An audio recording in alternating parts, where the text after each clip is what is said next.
Hi నమస్తే, welcome to Mara media. నేను మీ కేవీఆర్. ఆంధ్రప్రదేశ్లో రాక్షస పర్వం నడుస్తుంది. ఇచ్చాపురం నుంచి చిత్తూరు దాకా ప్రతి పల్లెలోనూ కూటమికి సంబంధించిన కార్యకర్తలు, వాళ్ళ సానుభూతి పరులు అపోజిషన్ పార్టీ వైసీపీ కార్యకర్తల మీద విరుచుకుపడతా ఉన్నారు. చాలా చోట్ల తలలు పగులుతున్నాయి. ఇళ్లలోకి వెళ్ళి ఆడవాళ్లను హీనంగా ప్రవర్తిస్తున్న వీడియోలు వెలుగులోకి వస్తున్నాయి. బిక్కుమంటున్నారు. వాస్తవానికి అంటే కౌంటింగ్ ముగిసి 5 రోజులు కాలేదు. ఇప్పటికే అంటే చంద్రబాబు కానీ, పవన్ కళ్యాణ్ కానీ, లోకేష్ కానీ ప్రమాణ స్వీకారం చేయకుండానే ఇంత పెద్ద ఎత్తున దాడులు ఏంటని దేశం మొత్తం నివేరపోయేలాగా చర్చించుకుంటుంది. ముఖ్యంగా తెలంగాణలో అయితే జగన్ ఓటమిని ఇప్పటికే చాలామంది జీర్ణించుకోలేకపోతున్నారు. సరే, ప్రజాస్వామ్యంలో ఓటు అనేది వజ్రాయుధం, గెలుపోవడంలో అన్నవి సహజం. కానీ మరి ఈ స్థాయిలో పక్క రాష్ట్రంలో అంటే ఎంతో కొంత సంబంధాలు ఉంటాయి కదా, హైదరాబాద్తో, ఆంధ్రప్రదేశ్తో. చాలామంది అంటే ఇక్కడ సెటిలర్స్గా వచ్చి ఉంటూ అన్నదమ్ముల్లా కలిసిపోతున్న పరిస్థితుల్లో అక్కడ విషయాలను తెలుసుకొని నివేరబోతున్నారు.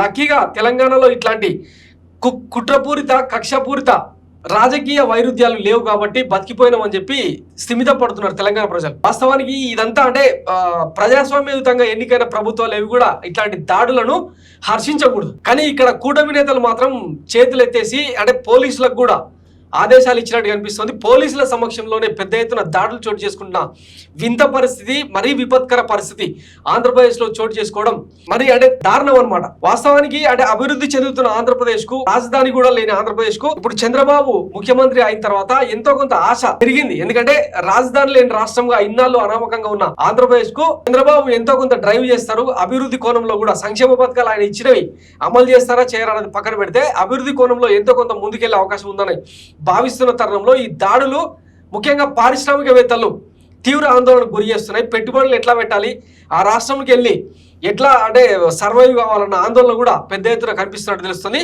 ఒకసారి ఆంధ్రప్రదేశ్లో జరుగుతున్న దాడులను చూసే ప్రయత్నం చేద్దాం. ఇది మంగళగిరిలో వెలుగు చూసిన దాష్టికం అనమాట.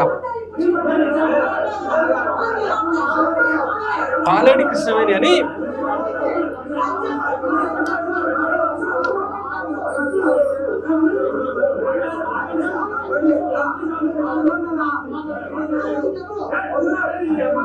మంగళగిరిలో పాలేటి కృష్ణవేణి, పాలేటి రాజ్ కుమార్ అని ఇద్దరు దంపతులు అనమాట. వైసీపీలో పనిచేస్తూ ఉంటారు సీరియస్గా. అయితే వాళ్ళు గతంలో నారా లోకేష్కు, భువనేశ్వరికి అలాగే చంద్రబాబు మీద విపరీతంగా ట్రోల్ చేశారన్న కారణంతో వాళ్ళ భర్తను మోకాళ్ళ మీద కూర్చోబెట్టి మరి సారీ చెప్పించిన ఘటన ఈరోజు దేశం మొత్తం నివేరబోయేలా చేస్తుంది. సో వాళ్ళ భార్య కృష్ణవేణి ఏం మాట్లాడుతూ ఒకసారి వినండి.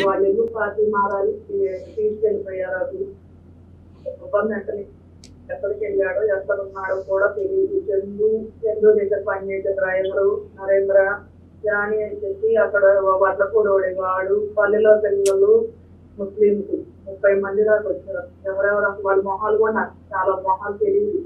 జాని అనేవాళ్ళు అన్నయ్య ఎవరెవరో వచ్చారు. అది నాకు అసలు వాళ్ళలో మొహాలు కూడా నాకేం అర్థం కాదు. నన్ను కూడా చేతులంతా కట్టేసేసి చెట్టు మీద కట్టి నేనేం ముట్టుకోమ ఆడపిల్లని అంటున్నారు, ఎగబడుతున్నారు.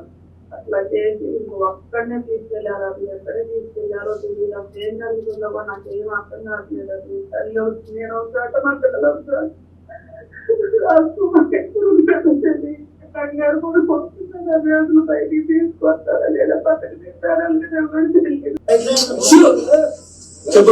గతంలో నేను లోకేశ్వరులు గారి, చంద్రబాబు నాయుడు గారు కానీ, పవన్ గారి పార్టీలో ఉన్న వ్యక్తులు కానీ ఏమనంటే నేనంటే మనస్ఫూర్తిగా క్షమించమని నువ్వు మీ ఆవిడ మొత్తం నా కుటుంబ సభ్యులు నా భార్య అనుంటే క్షమించమని కోరుకుంటూ చిన్న కాళ్ళు కాదు లోకేష్ గారు నువ్వు క్షమించమని అడగాల అడుగు చెప్పు.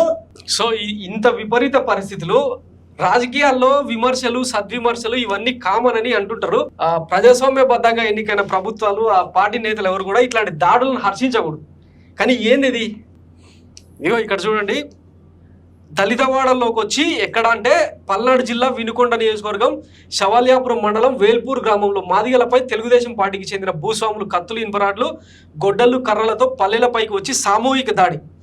ఇదిగో ఇంత పెద్ద ఎత్తున పోలీసులు అందుబాటులో ఉన్నా కూడా ఈ దాడులను నివారించలేకపోతున్నారు. దీనికి కారణం ఏంది? సో ఇంతటి విపత్కర పరిస్థితులు అవసరమా? కూటమి అధికారంలోకి రావడమే ఆలస్యం, కక్షపూరిత దాడులు ఓ రేంజ్లో సాగుతున్నాయి. గతంలో ఎప్పుడూ ఎన్నికల అనంతరం ఇలాంటి దాడుల్ని చూసి ఉండవేమో అన్న చర్చ సర్వత్రా జరుగుతుంది. గతంలో అధికారాన్ని అడ్డం పెట్టుకుని ప్రత్యర్థులపై వైసీపీ నేతలు కేసులు పెట్టించారు, వేధించారు. చాలా చోట్ల వైసీపీ ప్రభుత్వం నుంచి టీడీపీ నేతలు ఇబ్బందులు ఎదుర్కొన్నారు. ఇప్పుడు అధికారంలోకి రావడంతో టీడీపీ అలాగే కొన్ని చోట్ల జనసేన నాయకులు తీవ్ర స్థాయిలో ప్రతీకార దాడులకు తెగబడ్డారు. దాడులపై వైసీపీ ప్రేక్షక పాత్ర పోషించడం మినహా ఏమీ చేయడం లేదు. పోలీసులు ఎదుటే టీడీపీ నాయకులు, జనసేన నాయకులు, కార్యకర్తలు యథేచ్ఛగా దాడులకు దిగుతున్నారు. అడ్డుకునే పరిస్థితి లేదు. అడ్డుకుంటే తమపై బదిలీ వేటు వేస్తారనే భయం పోలీసు అధికారులను వెంటాడుతుంది. రాష్ట్ర వ్యాప్తంగా దాడులపై ఫిర్యాదు చేసినా స్వీకరించడానికి పోలీసులు సిద్ధంగా లేరు. కొన్నాళ్ళు ఊళ్ళు వదిలి వెళ్లాలంటూ ఫిర్యాదులు చేయడానికి వెళ్ళిన వారికి పోలీసు అధికారులు నచ్చచెప్తున్నారని తెలిసింది. రక్షణ కల్పించాల్సిన పోలీసులే ఉన్నవారిని వదిలే వెళ్ళాలని చెబితే ఎలా అని బాధితులు వాపోతున్నారు. తాము ఏమీ చేయలేమని కూటమి ప్రభుత్వం ఏర్పడై కొంతకాలం జరిగిన తర్వాత వస్తే మీకే మంచిదని పోలీసు అధికారులు హితవు చెప్తున్నారు. దీంతో ఏం చేయాలో వైసీపీ కేడర్కు దిక్కుతోచడం లేదు.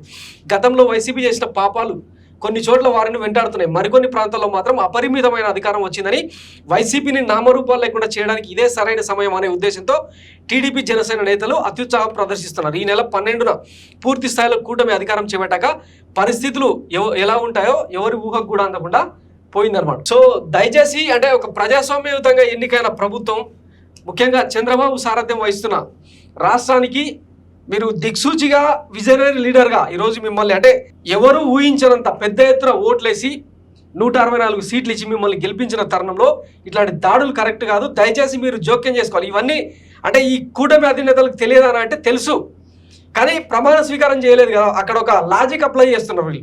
ప్రమాణ స్వీకారం చేసేదాకా ఈ దాడులతో మాకు సంబంధం లేదని చెప్పుకునే అవకాశం వాళ్ళకు కలిగిందనమాట. వాస్తవానికి ఇట్లాంటి దాడులు హర్షించదగ్గవి కాదు. నిజంగానే అంటే ఇప్పుడు మీరు ఎవరి మీద అయితే మనుషులు లేకుండా తలలు పగలగొట్టే ప్రయత్నాలు చేస్తున్నారో, ఇళ్ళకి వెళ్ళి దాడులు చేసే ప్రయత్నం చేస్తున్నారో వాళ్ళ మీద కక్ష ఉంటే చట్టపరంగా చర్యలు తీసుకునే వెసులుబాటు ఉన్నప్పుడు వ్యక్తిగత దాడులు ఎందుకు? రాష్ట్రాన్ని ఎటువైపు తీసుకుపోతున్నారు? మరో బీహార్ లాగా మార్చే ప్రయత్నం చేస్తున్నారా? వీటన్నిటికీ కూటమికి సారథ్యం వహిస్తున్న నేతలు నారా లోకేష్ దగ్గర నుంచి పవన్ కళ్యాణ్ వరకు, చంద్రబాబు వరకు ప్రతి ఒక్కళ్ళు కూడా జోక్యం చేసుకొని ఈ దాడులను నివారించాల్సి. ఆంధ్రప్రదేశ్ పరువు ఈరోజు దేశవ్యాప్తంగా మంటగలుస్తుంది. జాతీయ మీడియా ఛానళ్లు సైతం ఈ దాడులను పదే పదే చూపించే ప్రయత్నం చేస్తున్నాయి. సో ఆంధ్రప్రదేశ్కు అంటే అమరావతిని కొత్తగా బిల్డ్ చేసే క్రమంలో, పెట్టుబడులను ఆకర్షించే తరుణంలో ఇవన్నీ కరెక్ట్ కాదు. ఎందుకంటే శాంతి భద్రతలు, లా అండ్ ఆర్డర్ సరైన దిశలో వెళ్ళకపోతే ఏ రాష్ట్రంలో కూడా పెట్టుబడులు పెట్టేందుకు వ్యాపారవేత్తలు, పారిశ్రామికవేత్తలు రారన్న సంగతి ఈ కూటమి నేతలకు తెలియదా?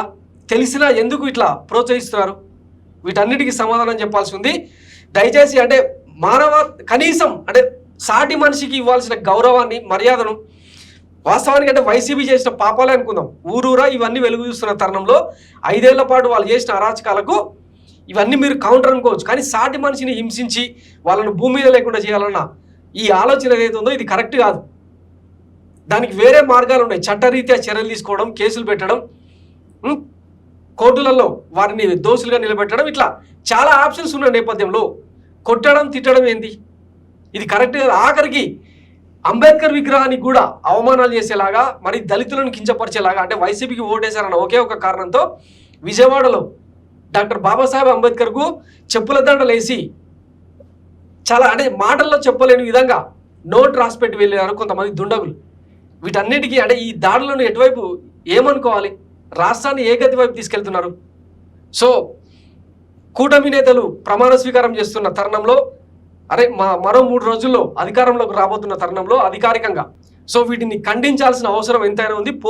పోలీస్ యంత్రాంగం ఎట్లాగూ మీరు చెప్తే వినే స్థితిలో ఉన్న నేపథ్యంలో ఇప్పటికే వైసీపీ నేతలందరూ ఎక్కడికక్కడ ఫోన్లు స్విచ్ ఆఫ్ చేసుకొని ఇంచుమించు 7,000కు పైగా Twitter handles, social media handles మూతపడ్డాయి.